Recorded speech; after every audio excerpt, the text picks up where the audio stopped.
Hi everybody, this is Sean here, your RSA approved driving instructor from PassFirstTime.ie, Ireland's online driving school.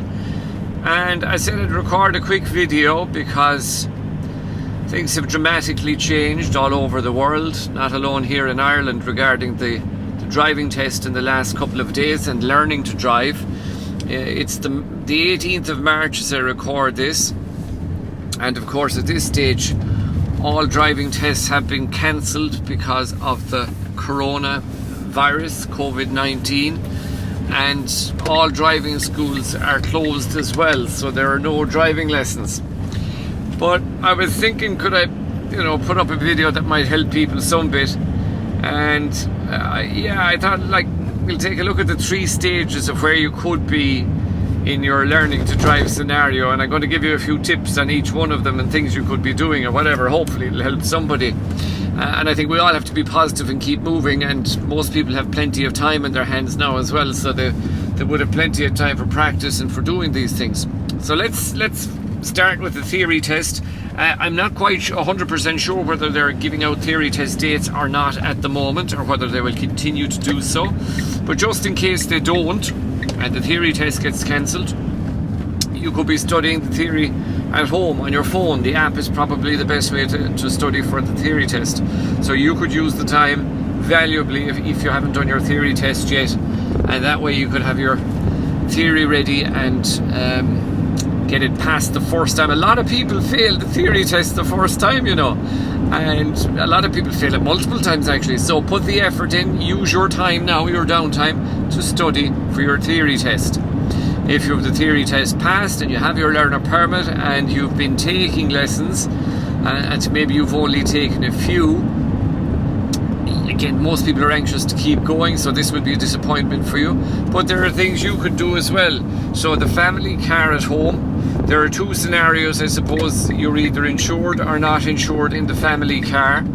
If you're not insured in the family car, because a lot of parents are not working now either, the family car might be sitting in the driveway for long periods of time, so you can go out and sit in. You don't have to start the car or anything like that, and you can run through the routines that your driving instructor has shown you in your first couple of lessons. Like even on the first lesson, you should learn the taking off technique: POM, prepare, observe and move.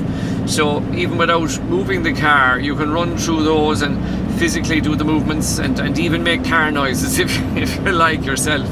But you can run through them, and it gets your hands and legs used to where everything should be. You develop what's called muscle memory. So while it might seem it's not helping you, it actually will help you. And you can do that regularly, just so that when the lessons restart, hopefully sooner rather than later, and that it won't be like sitting into a spaceship again or anything like that, and you'll become more and more familiar and comfortable with the inside of a car.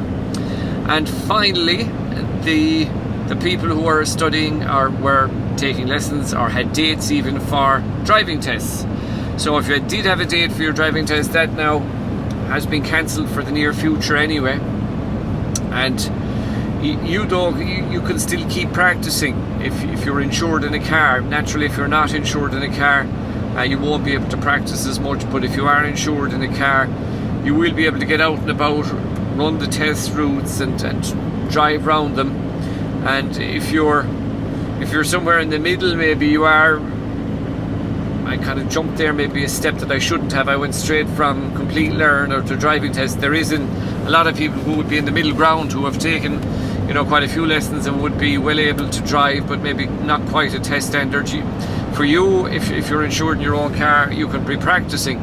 And what I've seen over the last couple of months, really practicing with your parents or whoever else is with you, is to make sure you practice on the baby slopes first. So even on the road I'm driving now, as you can see, it's quite enough wide road.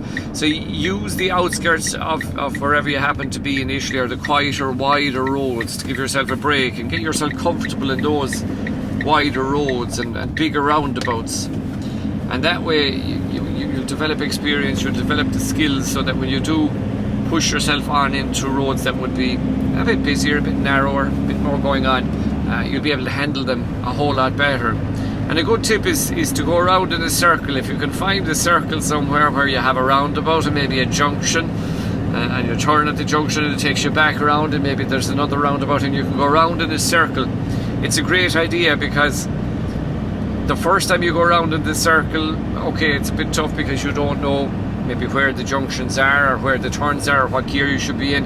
But by the time you go around in a circle a couple of times, 4 or 5 times, you get very comfortable with where the junctions are and what you need to do at approach, and it allows you more time to focus and concentrate on your driving and get the driving right. So use that tip, go around in circles and start at the baby slopes and work your way in. And this takes me back, I suppose, yeah, it does, yeah, really back to driving test candidates. Unfortunately, if you were using your instructor's car, you're going to have to wait until all us driving instructors are back to work again. But you could do the same thing as the basic learners. You could be sitting into the car in the driveway at home and just running yourself through all the routines, talking yourself through how you would take a left turn, a right turn, and navigate hazards, whatever the case may be. And this may all seem a little bit, maybe silly. It's probably a strong word, silly, but it's not. It's not. All this will be very, very, very, very, very helpful, and will help you in the long run. So that's just a quick video. I think I'm going to make a few more of these videos over the next week or so, because naturally I'm off work as well at the moment. So if anybody has any ideas or any topics or any questions they'd like covered, get in touch. You can leave a comment below, or you can log on. Actually, you could log on to PassFirstTime.ie, put in your details there, and I'll even send you some tips on the driving test and tips on how to pass it the first time as well. So get in touch and watch out. Subscribe to the channel. Yes, I'm always forgetting to say that. Subscribe to the channel, because I will make more videos over the coming week about topics. Read the driving test and learning to drive. And I'll probably think of things that I should have said in this video that I didn't as well, and catch up. So subscribe. Any questions, let me know. Keep safe and keep positive is the message, okay? And I'll talk to you again over the next couple of days.